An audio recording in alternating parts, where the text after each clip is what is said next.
ആഹാ കൊള്ളാലോ. കള്ളുകൂടിയാ? നീ ഇങ്ങോട്ട് ഇറങ്ങി വാ. ഇവിടെ കള്ളുകൂടിയാ? അവരുടെ വർത്താനം കേട്ടതൊന്നും അവൻ പാലാ കുടിക്കുന്നതില്ല. നിങ്ങളെപ്പോലെ തന്നെ നല്ല ജോലിഫിക്കേഷനും വിദ്യാഭ്യാസവും ഉള്ള ആളാണ് കേട്ടോ. നീ പോടാ പോടാ നീ. നീ ഇങ്ങോട്ട് ഇറങ്ങി വാ, അടുത്തന്നെ പിടിച്ചോളാം ഞാൻ. അതെ അതെ അതെ അതെ, ഞാനിപ്പം ബസ് സ്റ്റോപ്പിലുണ്ട്. ആ അങ്ങനെയൊന്നും ഇല്ലെന്നേ. അങ്ങനൊന്നും ഇല്ല കേട്ടാ. ഞാൻ വിചാരിച്ചതാണ്ട് കൊണ്ടായിരിക്കും. ഞാൻ പറഞ്ഞില്ലേ ബസ് സ്റ്റോപ്പിൽ ഇവിടെ ചില കൾച്ചർ ഇല്ലാത്ത ഫെലോസ്, അതാണ് സംഭവം. ഇഷ്ടം പോലെ ഫെലോസ് ബസ് സ്റ്റോപ്പല്ലേ, കൾച്ചറില്ല, ഇഷ്ടം പോലെ. ശരി, ഞാൻ അങ്ങോട്ട് വന്നിട്ട് നമുക്ക് സംസാരിക്കാം. ശരി, ഞാൻ വെക്കട്ടെ. ഓക്കെ ഓക്കെ ഓക്കേടാ. ഓക്കേടാ. ശരിയടാ. ശരിയടാ. ഓക്കേടാ. ഓക്കേടാ. ഓക്കേടാ. മതിയുടെ നിർത്തടാ. ഇവിടെ മര്യാദയ്ക്ക് ഇവിടെ ഒന്ന് ഫോൺ ചെയ്യാൻ താൻ സമ്മതിക്കുമല്ലോ. ഫോൺ എടുക്കും, ഞാൻ എടുത്തോളാം. ഹലോ. എപ്പോ? ഗുരുവായൂരപ്പാ. ഗുരുവായൂരപ്പനും ഫോൺ എടുത്താ? ഓക്കെ ഓക്കെ, ഞാൻ വന്നിട്ട് സംസാരിക്കാം. ഓക്കെ ഓക്കെ, ഞാൻ വിളിച്ച് പറഞ്ഞോളാം. എന്താ ഗുരുവായൂരപ്പന്റെ ഫോൺ നമ്പർ? ഗുരുവായൂരപ്പന്റെ ഫോൺ നമ്പർ അല്ല, ഇപ്പൊ ഗുരുവായൂരപ്പനെ വിളിക്കണ കേട്ടോ, അതുകൊണ്ട്. എടോ, ഞാൻ ഗുരുവായൂരപ്പനെ വിളിച്ചതല്ല. ബോംബെയിലുള്ള എന്റെ ഒരു പഴയ സുഹൃത്ത് ആക്സിഡന്റ് ആയിട്ട് മരിച്ചെന്ന് കേട്ടപ്പോ ഗുരുവായൂരപ്പ എന്നറിയാതെ വിളിച്ചു പോയതാ. ബോംബെയിലുള്ള സുഹൃത്ത് മരിച്ച? മരിച്ചു. എന്നുവെച്ചാലോ കൊണ്ട് ബോംബെയുള്ള സുഹൃത്ത് മേടിച്ചെങ്കിൽ ഒരു പൈൻ്റൊക്കെ മേടിക്കാം, അങ്ങനെ ഒഴിഞ്ഞു മാറാൻ ശ്രമിക്കണേ, നടക്കത്തില്ല. ഇവിടെ ഒരാൾ മരിച്ചു കിടക്കുമ്പോഴാണ് ചെലവ് ചെയ്യുന്നത്. അതറിയാൻ മേലെ. എന്ത്? ഇപ്പൊ ദുഃഖം വന്നാലും സന്തോഷം വന്നാലും സാധനം മേടിക്കും. അതാണ് കേരളത്തിലെ സിസ്റ്റം. അതാണ് സംഭവം. അതാണ്. രാവിലെ നന്നായിട്ട് അടിച്ചിട്ടുണ്ടല്ലോ. എന്താ ഒരു പുച്ഛം പോലെ സംസാരിക്കും? പുച്ഛമൊന്നുമില്ല, അടിക്കണം, പക്ഷെ ഇത്രയും രാവിലെ അടിക്കരുത്. അങ്ങനെ അങ്ങ് സംസാരിക്കല്ലേ. ഞാൻ ചോദിക്കട്ടെ, ഇവിടുന്ന് ഗൾഫിന് പോകണ ഒരു ഫ്ലൈറ്റ് അത് പറക്കണമെങ്കിൽ ഇന്ധനം വേണ്ടേ? ഇന്ധനം വേണം. ഇവിടുന്ന് തിരുവനന്തപുരത്തിന് പോണ ഒരു കാറ് അത് മൂവ് ചെയ്യണമെങ്കിൽ ഇന്ധനം വേണം. ഇന്ധനം വേണം എന്ന് പറയുന്ന പോലെ എനിക്ക് മൂവ് ചെയ്യാൻ ഞാൻ രാവിലെ ഇച്ചിരി ഇന്ധനം അടിച്ചു. അതിത്ര തെറ്റെന്താ? അത് ശരി. അപ്പൊ ഇന്ധനം അടിച്ചതാണ്. രാവിലെ ഇന്ധനം അടിച്ചോണ്ട് എങ്ങോട്ടാ? അതെന്നാന്നറിയോ, എന്റെ വീട്ടിലെ കറണ്ട് ചാർജ് അടയ്ക്കാത്ത കാരണം അവന്മാർ വന്ന് ഫീസ് ഊരിക്കൊണ്ട് പോയെന്നേ. അപ്പൊ കറണ്ട് ചാർജ് അടക്കാൻ പറ്റും, ഇലക്ട്രിസിറ്റി ബോർഡ് വരെ പോവാ. കറണ്ട് ചാർജ് അടയ്ക്കാൻ പോകണോ? വെള്ളം അടിച്ചോണ്ട്. അതിന്റെ വെള്ളം അടിച്ചോണ്ട് അവരെന്നെ കറണ്ട് ചാർജ് സ്വീകരിക്കത്തില്ലേ? എടോ, ഒരു സർക്കാർ ഓഫീസിലോട്ട് വെള്ളം അടിച്ചോണ്ട് കടന്ന് എല്ലാം പാടില്ല. എടോ, ഒരു സർക്കാർ ഓഫീസിലോട്ട് വെള്ളം അടിച്ചോണ്ട് കടന്ന് എല്ലാം പാടില്ല. ഓ, സർക്കാരിന് വെള്ളത്തിൽ നിന്ന് കറണ്ട് ഉണ്ടാക്കാം, വെള്ളം അടിച്ചോണ്ട് കറണ്ട് ചാർജ് അടക്കാൻ പോകാൻ മേല. അതെന്നെ ന്യായം? അങ്ങനെ നിങ്ങൾ സംസാരിക്കല്ലേ. നമുക്കറിയാം, ഇവിടെ ഡ്യൂട്ടി സമയത്തും വെള്ളം അടിക്കുന്ന ഉദ്യോഗസ്ഥന്മാരൊക്കെ എനിക്കറിയാം. ഡ്യൂട്ടി സമയത്ത് വെള്ളം അടിക്കുന്ന ഉദ്യോഗസ്ഥന്മാരോ? എങ്കിൽ അവർക്ക് സസ്പെൻഷൻ ഉറപ്പാ. എന്നാൽ ഇതുവരെ അവരെ സസ്പെൻഡ് ചെയ്തിട്ടില്ല. ആരാണോ ഡ്യൂട്ടി സമയത്ത് വെള്ളം അടിക്കുന്നത്? ആരാണോ? ഫയർഫോഴ്സുകാർ അടിക്കുന്നില്ല വെള്ളം, വാട്ടർ അതോറിറ്റിക്കാർ അടിക്കുന്നില്ല വെള്ളം. അപ്പൊ അവർക്കൊക്കെ വെള്ളം അടിക്കും, അവരൊക്കെ വലിയ ഉദ്യോഗസ്ഥന്മാർ. നമ്മൾ ഇത്തിരി വെള്ളം അടിക്കപ്പോഴാണ് തെറ്റായി പോയത്. എടോ, ആ വെള്ളമടി എന്ന് പറഞ്ഞാൽ അത് അവരുടെ ഡ്യൂട്ടിയാണ്. ആ വെള്ളമടി അവരുടെ ഡ്യൂട്ടി ആണെങ്കിൽ ഈ വെള്ളമടി എന്റെ ഡ്യൂട്ടിയാ. This is my job. ശരി, അപ്പൊ അതാണ് സംഭവം. കറണ്ട് ചാർജ് അടയ്ക്കാൻ പോകുന്നല്ലേ പറഞ്ഞു? എനിക്കൊരു ചെറിയ ഉപദേശം തരാണ്. താൻ എത്ര ക്യൂ നിന്ന് ബുദ്ധിമുട്ടി കറണ്ട് ചാർജ് അടയ്ക്കേണ്ട യാതൊരു കാര്യമില്ല. താൻ ഇവിടെ നിന്ന് വിഷമിച്ച് കറണ്ട് ചാർജ് അടച്ചിട്ട് തന്റെ വീട്ടിലോട്ട് ചെന്ന് തന്റെ റൂമിൽ കയറി ആ സ്വിച്ച് ഒന്നിട്ട് നോക്കിക്കേ. ഈ ബൾബൊക്കെ എങ്ങനെയാ കത്തുന്നത് അറിയാമോ? എങ്ങനെയാ കത്തുന്നത്? ഒരുമാതിരി മങ്ങിയാ കത്തുന്നത്. അതവര് കുറ്റം പറഞ്ഞിട്ട് കാര്യമില്ല. അതെന്താന്നറിയോ, ഈ കലക്കവെള്ളത്തിനല്ല കറണ്ട് ഉണ്ടാക്കുന്നത്. അതെ, അതുകൊണ്ടാണ് ബൾബൊക്കെ മങ്ങി കത്തുന്നത്. അല്ലെ പിന്നെ നല്ല തെളിച്ചം കിട്ടും. മിനറൽ വാട്ടിൽ നിന്ന് കറണ്ട് ഉണ്ടാക്കണം. മിനറൽ വാട്ടർ തെളിച്ചം വേണം, മിനറൽ വാട്ടിൽ അങ്ങോട്ട് ഉണ്ടാക്കണം. ചുമ്മാ തന്നെ നാട്ടുകാർ പറയുന്നത് തന്നെ കൊണ്ട് ഭയങ്കര ശല്യമാണ്. ഇവിടെ തന്റെ ഭാര്യ പോലും നാട്ടിൽ ഇറങ്ങി നാട്ടുകാരോട് പറയാൻ തുടങ്ങി തന്നെ കൊണ്ട് വീട്ടിൽ ഭയങ്കര ശല്യമാണ്. എന്റെ പൊന്നു കേട്ടോ, അത് എന്റെ കുഴപ്പം കൊണ്ടല്ലെന്ന്. എന്ത്? അത് അവളുടെ കുഴപ്പം കൊണ്ടല്ലേ. ഏതവിടെ കുഴപ്പം? എന്റെ വൈഫിന്റെ. വൈഫിന്റെ?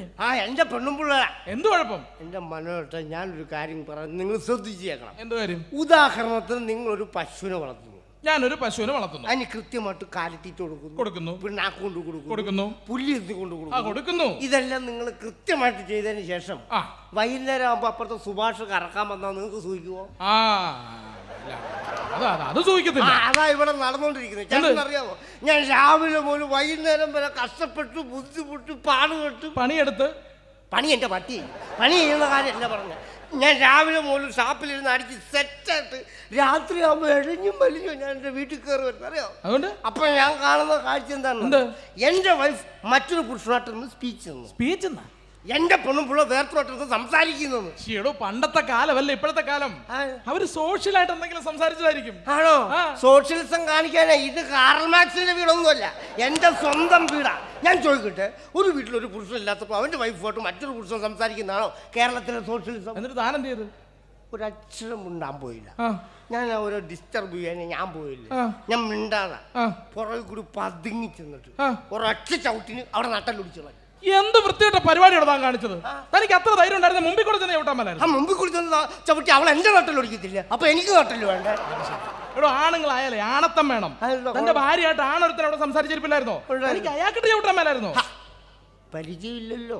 പിന്നെ പരിചയമില്ലാത്ത ഒരാളെ നമ്മൾ പുറകെ കുടിക്കുന്ന അറ്റാക്ക് ചെയ്യുന്ന മോശമല്ലേ? അത് ശരി, സ്വന്തം വീട്ടിലാണേ പോലും. ആ വീട്ടിലാണ്. ഈ സംഭവങ്ങളൊക്കെ പോട്ടെ, ഈ മക്കളെന്ന് പറഞ്ഞാൽ ആരാ? മക്കളെന്ന് പറഞ്ഞാൽ എന്റെ തന്ത്രയൊന്നും ഇല്ലാണോ? ഇവിടെ മക്കളെന്ന് പറഞ്ഞാൽ നമുക്ക് ദൈവം തരുന്നതാണ്. ആ തനിക്ക് ദൈവം തന്നായിരിക്കും. ഞാൻ എന്റെ പിള്ളേരെ കഷ്ടപ്പെട്ടുണ്ടാക്കിയ. എടാ നമ്മൾ കഷ്ടപ്പെട്ടാലും ക്രെഡിറ്റ് മുഴുവൻ ദൈവത്തിനാ. അപ്പൊ നമ്മൾ കഷ്ടപ്പാടുള്ള യാതൊരു വിലയില്ല ഇവിടെ. അപ്പൊ താൻ കഷ്ടപ്പെട്ടതാണല്ലോ. അതെ. പിന്നെ എന്തിനാണ് താൻ തന്റെ മൂത്ത ചെറുക്കനെ എടുത്തിട്ട് ഇതുപോലെ അടിക്കുന്നത്? എന്റെ പൊന്നേട്ട എന്റെ മോനെ തല്ലാൻ എന്തേലും കാരണമില്ല ഞാൻ അവനെ തല്ലുവോ? എന്ത് കാരണം? ഒരു ദിവസവും വീട്ടിലോട്ട് കയറി വന്നപ്പോ ഞാൻ ചോദിച്ചു, സുമേഷേ നീ എവിടെ പോയിട്ട് വരാന്ന് ചോദിച്ചു. അപ്പൊ അവൻ പറ അവൻ അമ്പലത്തിൽ പോയില്ല. ശരി, പിള്ളേർ രാവിലെ കുളിച്ചൊരുങ്ങി അമ്പലത്തിൽ പോവാന്ന് പറഞ്ഞാൽ വളരെ നല്ല ശീലമല്ലേ? ആയിക്കോട്ടെ. ഞാൻ ചോദിച്ചു നീ ഇന്ന് അമ്പലത്തിൽ പോകേണ്ട കാര്യം എന്താന്ന് വെച്ചു. അവൻ പറഞ്ഞെന്താന്നറിയാ? അവൻ അമ്മയുടെ പേര് പുഷ്പാഞ്ജലി കഴിക്കാൻ പോയിരുന്നു. അമ്മയോട് സ്നേഹമുള്ള പിള്ളേരാകുമ്പോ ചിലപ്പോ അമ്മയുടെ പേര് പുഷ്പാഞ്ജലി കഴിച്ചെന്നിരിക്കും. അമ്മയുടെ പേര് പുഷ്പാഞ്ജലി കഴിച്ചോട്ടെ, സമ്മതിച്ചു. പക്ഷെ അത് കേൾക്കുമ്പോ അച്ഛനായി എനിക്കൊരു ഫീലിങ്സ് ഉണ്ട്. അപ്പൊ ഞാൻ ചോദിച്ചു പോലെ നീ അമ്മയുടെ പേര് പുഷ്പാഞ്ജലി കഴിച്ച് നീ അച്ഛന്റെ പേരിൽ എന്ത് കഴിക്കുന്നത്? അവൻ പറഞ്ഞതെന്നറിയാം. എന്താ പറഞ്ഞേ? എന്റെ പേരിൽ അപ്പുറത്തെ രായപ്പൻ ചേട്ടൻ്റെ അവിടെ പോയി 3 ഊറ്റ് പുട്ടും 2 ബീഫ് കറിയും കഴിച്ചെന്ന്. കാലവരി നിലത്തടിക്കണ്ടവനെ അവൻ എനിക്ക് ചെലവുണ്ടാക്കിയിട്ട് വന്നിരിക്കുക. എടോ, ജീവിതം എന്ന് പറഞ്ഞാൽ ഒരു അഡ്ജസ്റ്റ്മെന്റ് ആണ്. ഒരു അഡ്ജസ്റ്റ്മെന്റ് ഉണ്ടെങ്കിൽ മാത്രമേ നമുക്ക് ഒരു കുടുംബ ജീവിതം നയിച്ച് മുന്നോട്ട് കൊണ്ടുപോകാൻ പറ്റൂ. എനിക്ക് ഇപ്പൊ അഡ്ജസ്റ്റ്മെന്റ്. ഇപ്പൊ ഉദാഹരണത്തിന് എന്റെ ഭാര്യ, അവള് ടിവിയിൽ പുതിയൊരു റിയാലിറ്റി ഷോ തുടങ്ങിയിട്ടുണ്ട്, മകളാരത്നം. അതിനകത്ത് പങ്കെടുക്കണമെന്ന് പറഞ്ഞു. ഞാൻ അവളെ കൊണ്ട് പോകാൻ പോവാ. അവൾ എന്ത് പറഞ്ഞാലും ആ നിമിഷം ഞാൻ അനുസരിച്ചിരിക്കും. അതങ്ങനെ അണയാൻ പോണത് ആളിക്കത്തും അങ്ങോട്ട് കത്തട്ട അല്ലെ. ഇപ്പൊ ഞാൻ നിന്നോട് പറയാൻ പോയ എന്നെ പറഞ്ഞോണ്ടാ മതിയല്ലോ. പക്ഷെ എന്ത് ചെയ്യാൻ ചേട്ടാ? വന്നോ? എടി, എത്ര നേരമായിട്ട് ഞാൻ വീട്ടിൽ ഇറങ്ങി ഇവിടെ നിൽക്കുവാന്നറിയോ? എന്ന് പറഞ്ഞു ഒരുങ്ങി തീരണ്ടേ? ഒരുങ്ങി നീ സുന്ദരിയായി കേട്ടോ. നീ നന്നായിട്ട് പോയി പെർഫോം ചെയ്യണം. SMS മേടിച്ചെന്ന കാര്യം ഞാൻ ഏറ്റു. ഓക്കെ അല്ലേ? പോകാം. എന്റെ ദൈവം, എവിടെയെങ്കിലും ഒരു നല്ല കാര്യത്തിന് പോകുമ്പോ ഈ വൃത്തികെട്ടവനെയാണല്ലോ കണി കാണുന്നത്. എന്റെ ഈശ്വര, കണി ശരിയായി. കണി കാണും നേരം കമലാനേത്രന്റെ തിരുവൈക്കം ശിവശംഭോ.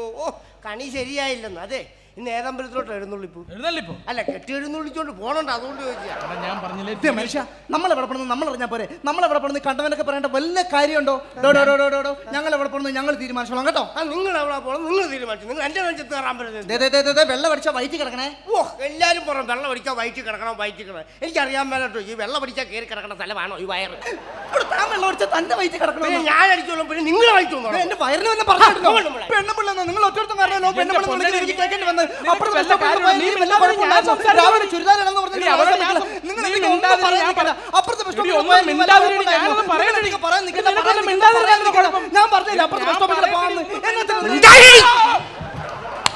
പറയേണ്ട സാധനം പറയേണ്ട രീതി പറഞ്ഞാൽ ഏത് ശക്തിയും പിൻവലും. ഈ സാധനത്തെ നിങ്ങൾ എവിടെ കൊണ്ടുപോകണമെന്നാ പറഞ്ഞ? മഹിളാരത്നമാക്കാൻ കൊണ്ടുപോവാ. ഇതിനെ മഹിളാരത്നം അല്ല, ഇതിനെ ലഹളാരത്നം ആക്കാൻ വേണ്ടി. അടങ്ങി. അതെ, നീ പിണങ്ങാതെ. ഞാൻ പറഞ്ഞില്ലേ ടിവിയിൽ പുതിയ റിയാലിറ്റി ഷോ ആണ് മഹിളാരത്നം. നീ ഇതേ ഇവിടെ പെർഫോമൻസ് കണ്ടിട്ട് ഇവക്ക് SMS ചെയ്യണം. ഈ SMS എന്ന് പറഞ്ഞാൽ എന്താണെന്നറിയാവോ? അറിയാം. എന്താണ്? സാധാരണക്കാരന്റെ മണികളെന്ന സാധനം. SMS എന്ന് പറഞ്ഞാൽ വോട്ട് ചെയ്യണം. വോട്ട് ചെയ്യുന്നൊക്കെ ഇലക്ഷൻ അല്ലേ? ആ വോട്ടല്ല, മൊബൈലിൽ കൂടി വോട്ട് ചെയ്യണം. എന്നെ പോലീസ് പിടിക്കുമ്പോ നീ വന്നേ. നിനക്ക് ഇവിടെ ഫോർമാറ്റ് അറിയാവോ? അല്ലേ? എടാ, നിനക്ക് ഇവിടെ ഫോർമാറ്റ് അറിയാവോ? ഫോർമാറ്റ് ഒക്കെ എനിക്കാണ് അറിയാവുന്ന. സ്വന്തം പെണ്ണുമ്പിള്ളയുടെ ഫോർമാറ്റ് പോലും അറിയാം. തനിക്ക് നാളെ നിന്നോട് പറയാൻ പോയി എന്നെ പറഞ്ഞോണ്ടാ മതിയല്ലോ. എടി നിന്റെ മാഷ്, ഹെഡ് മാഷ്. മാഷേ ഗുഡ് മോർണിംഗ്. ശശി അതിലെ പൊക്കണം. നീ ഇതിലെ വാ. ആടാ ഇവിടെ കുറെ ദിവസമായി നിന്നെ തിരക്കിലൊക്കെ. ഇങ്ങോട്ട് വന്നേ. അടിക്കുമ്പോ നിന്നോട് എത്ര ദിവസം മാഷ് വന്ന് ഞാൻ കണ്ടില്ലേ? ഞാൻ നിന്നെ കണ്ടായിരുന്നല്ലോ. നിന്നോട് എത്ര ദിവസമാ സ്കൂളിൽ വരെ വരാൻ പറഞ്ഞിട്ട്? അത് ഞാൻ പഠിത്തം നിർത്തിട്ട് കുറേ നാളല്ലോ. പിന്നെ ഞാനെന്തിനാ അങ്ങോട്ട് വരും? അയ്യോ, നീ പഠിക്കാൻ പറ്റുന്ന കാര്യമല്ല പറഞ്ഞേ. നിന്റെ പിള്ളേരുടെ ശല്യം കൊണ്ട് നീ അവിടം വരെ വരാൻ പറഞ്ഞത്. എന്റെ പൊന്നു മാഷ, എന്റെ പിള്ളേരുടെ ശല്യം കൊണ്ടാണ് ഞാൻ അങ്ങോട്ട് പറഞ്ഞിട്ടു. പിന്നെ അതും പറഞ്ഞ എന്നെ ശല്യം ചെയ്യില്ല പ്ലീസ്. ഇതുപോലെ മണ്ടന്മാരായ രണ്ട് ആ പിള്ളേർ അവന്മാര് ഭൂലോക മണ്ടന്മാരായതുകൊണ്ടാ ഞാൻ ആ ഉണക്ക സ്കൂളിലോട്ട് പറഞ്ഞു വിട്ടാ. അവന്മാര് ബ്രില്യൻ്റ് ആയിരുന്നെങ്കിലേ ഞാൻ വല്ല ഇംഗ്ലീഷ് മീഡിയത്തിലും പറഞ്ഞു വിട്ടാണ്. പിന്നെ ഇംഗ്ലീഷ് എടുത്ത് വിട്ട് പഠിപ്പിച്ചാൽ നിന്റെ പിള്ളേർ ഇപ്പൊ അങ്ങ് പഠിച്ചങ്ങ് കളക്ടറാകാൻ പോവല്ലേ? പറയാൻ പറ്റുന്നത് ചിലപ്പോൾ ദൈവം അനുഭവിച്ച ഐക്യ കളക്ടറൊക്കെ ആയിരുന്നിരിക്കും. എൻ്റെ ദൈവമേ എൻ്റെ പിള്ളേരെ അനുഗ്രഹിക്കുക. ഒറ്റ അക്ഷരം കൂട്ടി വായിക്കാന്മാർക്ക് അറിയത്തില്ല. ഒറ്റ അക്ഷരം കൂട്ടി വായിക്കാന്മാർക്ക് അറിയാം. അത് പിള്ളേരെ പറഞ്ഞിട്ട് വരില്ല. ഞാൻ പറഞ്ഞിട്ടുണ്ട് മക്കളെ നമ്മൾ കൂട്ടാനും കുറയ്ക്കാനും ഒന്നും പോകണ്ട, ഉള്ളതുള്ളതുപോലെ വായിച്ചാൽ മതി എന്ന് പറഞ്ഞു. പിള്ളേരെ നിർബന്ധിക്കില്ല. എനിക്കത് ഇഷ്ടമാണ്. എന്ത് പിള്ളേരാണ് ഇവന്മാര്? എന്ത് പിള്ളേരപ്പ അത്? അവന് തന്നെ സൂചിക്കുന്നില്ല അവന്റെ പിള്ളേരെ. ഇവിടെ പരീക്ഷയ്ക്ക് ക്വസ്റ്റ്യൻ പേപ്പർ കൊടുത്തിട്ട് വിട്ടുപോയ ഭാഗം പൂരിപ്പിക്കാൻ പറഞ്ഞിട്ട് അവന്മാർക്ക് രണ്ടുപേർക്കും അറിയാൻ മേല. ആണോ? നിങ്ങൾ എവിടെ ഈ ക്വസ്റ്റ്യൻ പേപ്പർ അടിക്കാൻ കൊടുക്കുക? അത് ഗവൺമെന്റിൽ നിന്ന് അടിച്ചു വരുന്ന. അപ്പൊ ഗവൺമെന്റിനോട് പറയണം വിട്ടുപോയ ഭാഗം പൂരിപ്പിക്കാൻ. അല്ല എന്റെ മക്കളല്ല ഗവൺമെന്റ് വിട്ടത് പൂരിപ്പിക്കുന്നത്. ഗവൺമെന്റ് തെറ്റിയാലും എന്റെ പിള്ളേർക്ക് കിടക്കാൻ മേലെ. അതല്ലേ ന്യായമാ? അയ്യോ ഷേപ്പ് കണ്ടില്ലേ? കുടിച്ച് കുടിച്ച് കുടിച്ച് കറുത്ത് കരിമാക്കാനെ പോലെ ഇരിക്കുക കണ്ടില്ലേ? എല്ലാ ദിവസം കൂടിയാ എന്റെ വീടിനടുത്താന്ന് പറയാൻ എനിക്ക് ചമ്മലാകുക. ഒരുമാതിരി വൃത്തികെട്ട രൂപം. അപ്പൊ മതി നേരത്തെ പോ. കറുത്തിരിക്കുന്നത് എനിക്ക് ചമ്മല് വരുന്നു. അത് എന്നാന്നറിയോ? അല്ല പണ്ട് എന്നെ ഒരു നേഴ്സ് ചതിച്ചോ. നേഴ്സ് ചതിച്ചോ? ആ അങ്ങനെ എന്റെ മാഷിനെ അറിയാൻ മേലാത്തോണ്ടാ. ഒരു ഹോസ്പിറ്റലിൽ എൻ്റെ അമ്മ എന്നെ പ്രസവിച്ച ഒരു ബെഡ് കിടക്കുന്നു. തൊട്ടപ്പുറത്തെ ബെഡ് വേറൊരു ചേച്ചി വേറൊരു കൊച്ചിനെ പ്രസവിച്ച് കിടക്കുന്നു. എൻ്റെ അമ്മ പ്രസവിച്ച കൊച്ചിനൊന്ന് കാണണം. എന്നെ കൊച്ചാണ്, നല്ല വെളുത്ത് നല്ല തക്കിടി മുണ്ട നല്ല ഒരു പടക്കം കൊച്ചു, സുന്ദരം കൊച്ചു, നല്ല സുന്ദരം നല്ല വെളുത്ത് നല്ല അടിപൊളി കൊച്ചു. തൊട്ടപ്പുറത്തൊരു ചേച്ചി ഒരു കൊച്ചിനെ പ്രസവിച്ചെന്ന് പറഞ്ഞില്ലേ, ആ കൊച്ചിനെ ഒന്ന് കാണണം. അതിനെ പറ്റി ഇങ്ങനെ മെനക്കെട്ട പിള്ളേരുണ്ട്. എന്ത് വൃത്തികെട്ട ഷേപ്പായി. ഒരു മുതൽ ടാറും പാട്ടം മുക്കിയൊക്കെ കരുത്തിരുണ്ടൊരു സാധനം. ആ ചേച്ചിക്ക് പോലും ഇഷ്ടമല്ല കൊച്ചിന്. അതുപോലത്തെ ഒരു വൃത്തികെട്ട കൊച്ച്. ഈ നേഴ്സ് ഇങ്ങോട്ട് വന്നിട്ട് എൻ്റെ അമ്മയുടെ അടുത്ത് കിടന്ന വെളുത്ത കൊച്ചിനടുത്ത് ആ ചേച്ചിയുടെ അടുത്ത് കിടത്തിയിട്ട് ആ ചേച്ചിയുടെ അടുത്ത് കിടന്ന കറുത്ത കൊച്ചിനടുത്ത് എൻ്റെ അമ്മയുടെ അടുത്ത് കിടത്തി. ശരിക്കും മറ്റേ കൊച്ചാ ഞാൻ. ഈ നേഴ്സ് എടുത്ത് മാറ്റുകൊണ്ടോ ഞാൻ കറുത്തു പോയത്. ഇല്ലെങ്കിൽ ഞാൻ ഇപ്പോഴും വെളുത്തിരുന്നേനെ. അറിയാവോ? ഓറഞ്ച് പോലെ വിവരമില്ലാത്ത വർത്താനം പറയല്ലോ കേട്ടോ. കൊച്ചിനെ മാറ്റി നീ അങ്ങ് കറുത്തു പോയല്ലോ. സത്യം പറഞ്ഞു പറഞ്ഞിട്ട് ഒരു കാര്യമില്ല. നിന്നെ ഞാൻ പിന്നെ പിടിച്ചോളാം. സ്കൂളിൽ വന്ന് നിന്നെ പിടിച്ചോളാം. എനിക്ക് പോയിട്ട് അത്യാവശ്യ കാര്യമുണ്ട്. ഞാൻ പോയിട്ട് മാഷേ എന്താ സംഭവം എന്നറിയോ? ഈ മക്കളെ കുറിച്ചും കൂടെ ഒന്ന് കാര്യം പറഞ്ഞിട്ട് പോകും. അതെന്നാ പറഞ്ഞത്? മക്കളെ പറഞ്ഞിട്ട് ഒരു കാര്യമില്ല. ആണോ? തന്തമാര് നന്നായാലേ മക്കൾ നന്നാകത്തുള്ളൂ. തന്തമാര് നന്നായാലേ മക്കൾ നന്നാകത്തുള്ളൂ. ഇത്രയൊക്കെ എനിക്ക് മാഷ് പോകാൻ പറ്റില്ല. ഒരു കാര്യം മാഷ് എവിടെ പോവാ? ഞാൻ പോലീസ് സ്റ്റേഷൻ വരെ പോവാ. അതിന്റെ SI സ്കൂളിൽ വല്ല പുതിയ ഉദ്ഘാടനത്തിന് ക്ഷണിക്കാൻ പോവാണോ? ഉദ്ഘാടനത്തിന് ക്ഷണിക്കാൻ പോല. പിന്നെ എന്റെ മൂത്തവനുണ്ട് അവിടുന്ന് ഒരു സൈക്കിൾ മോട്ടിച്ചു പിടിച്ചകത്തിട്ട് ഞാൻ ചെന്നിട്ട് വേണം അവനെ ഒന്ന് ഇറക്കാൻ. ഇപ്പൊ എനിക്ക് മനസ്സിലായി. ഞാൻ മനസ്സിലായി. തന്തമാര് നന്നായാലേ മക്കളെ നന്നാകത്തുള്ളൂ. നീ നിന്റെ കാര്യം നോക്കിയാൽ മതി കേട്ടോ. മാഷേ അവൻ കല്ലുകൂടിച്ച് എന്തായാലും പറയുന്നതിനകത്ത് ഇടപെടാതെ. എടി നിന്റെ മാഷല്ലേ, നമ്മളൊരു പുതിയ പരിപാടി പങ്കെടുക്കാൻ പോവല്ലേ? മാഷിനെ കാലേ വീണ് അനുഗ്രഹം മേടിക്കണേ. ഈ പെണ്ണ് വലിയ ശല്യം കാര്യമില്ല. അയ്യോ മാഷെ, അതെ ഈ TV-യിൽ പുതിയ വനിതാരത്നം എന്ന് പറഞ്ഞൊരു പരിപാടി തുടങ്ങിയിട്ടുണ്ടേ. മകളരത്നം. ഞാനതിൽ മത്സരിക്കാൻ പോവാണേ. അപ്പൊ മാഷന്റെ പ്രോഗ്രാം കാണണം, എന്നെ അനുഗ്രഹിക്കണം, എനിക്ക് വേണ്ടി SMS അയക്കണം. SMS ഒക്കെ ചെയ്യാം, അനുഗ്രഹിച്ചിട്ടുണ്ട്. എന്റെ മാഷ ഇവിടെ ആക്ടിങ് മാഷൊന്ന് കാണേണ്ടതല്ലേ? നീ മറ്റേ സ്ഥലത്ത് കാണിച്ചു. എടി നാഗവല്ലി. കരുനാഗപ്പള്ളിയോ? എടി നാഗവല്ലി. ഓക്കെ കാണിക്കേ. ഓക്കെ നാഗവല്ലി. Okay ready.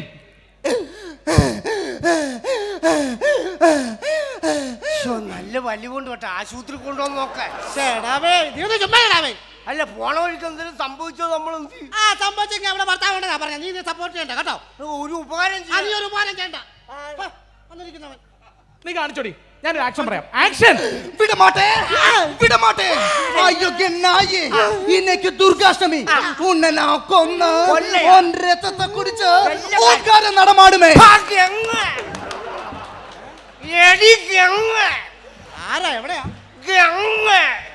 ആരാ? സുരേഷ് ഗോപി. ഇതോ?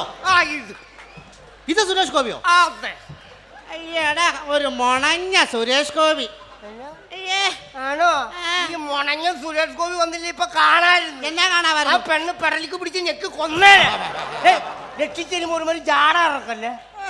എന്തായാലും സുരേഷ് ഗോപിയുടെ കറക്റ്റ് സൈസാണോ? സൈസും കറക്റ്റ് രൂപവും കയ്യിൽ വിളിക്കുന്ന ഒറ്റ കുഴപ്പമില്ല. ഒരു സുരേഷ് ഗോപി വന്നിരിക്കുന്നു. സുരേഷ് ഗോപി സൂചിച്ചില്ല. മോളെ പോട്ടെ കേട്ടോ. അതങ്ങനൊക്കെ പറഞ്ഞത് അടിപൊളിയായിരുന്നു, എനിക്ക് ഇഷ്ടപ്പെട്ടു. ഇത് കാണിച്ചാൽ ഞാനങ്ങ് പേടിച്ചു പോയി കേട്ടോ. മോൾ ഇത് കാണിച്ചാൽ മതി, മാർക്ക് ഉറപ്പാ. അതങ്ങനെ മനുഷ്യനെ പേടിപ്പിച്ചാൽ ചിലപ്പോൾ അവർ മാർക്ക് ഇട്ട് കൊടുത്തുന്നില്ല.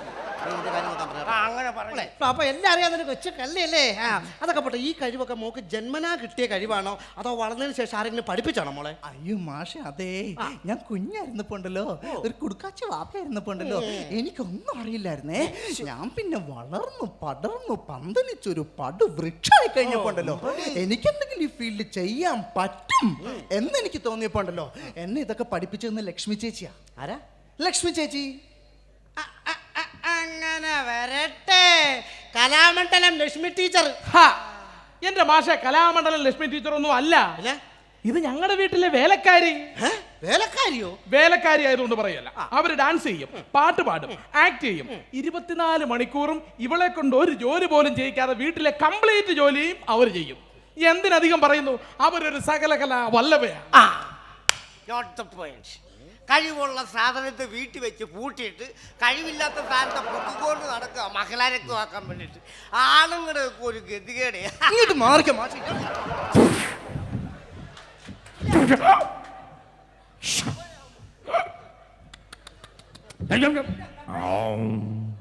കളിക്കില്ലേട്ടാ നിന്നെ നാളെ 12:30 ഞാൻ പൊക്കിയിരിക്കും. പോയിപ്പോ നാളെ 12:30 ജംഗ്ഷനിൽ വെച്ച് പോക്കി. ആ കൊള്ളത്തിൽ മാറ്റി കണ്ടില്ല, അവരെന്നെ തല്ലിച്ചു പോയത്. ആണോ?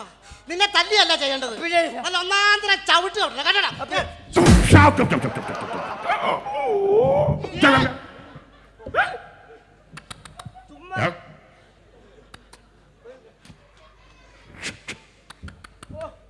എന്നെ തല്ലിച്ചു പോയപ്പോ ഇവരൊക്കെ വലിയ കൊമ്പത്തെ ആൾക്കാരെ. പ്രിയമുള്ളവരെ, നിങ്ങളെല്ലാവരും എൻ്റെ പെർഫോമൻസ് കണ്ടല്ലോ. നിങ്ങളുടെ എല്ലാ അനുഗ്രഹവും പ്രോത്സാഹനവും ഉണ്ടെങ്കിൽ മാത്രമേ എനിക്ക് ഇനി അടുത്ത ജംഗ്ഷനിൽ പോയി 2 മേടിക്കാൻ പറ്റത്തുള്ളൂ. നിങ്ങളെന്നെ പ്രോത്സാഹിപ്പിച്ചാൽ അടുത്ത ജംഗ്ഷനിൽ പോയി ഞാൻ അടികൊണ്ട് ചുരുണ്ടോളാം, സത്യം. അപ്പോൾ എനിക്ക് SMS ചെയ്യേണ്ട ഫോർമാറ്റ് ISS സ്പേസ് BAIJU.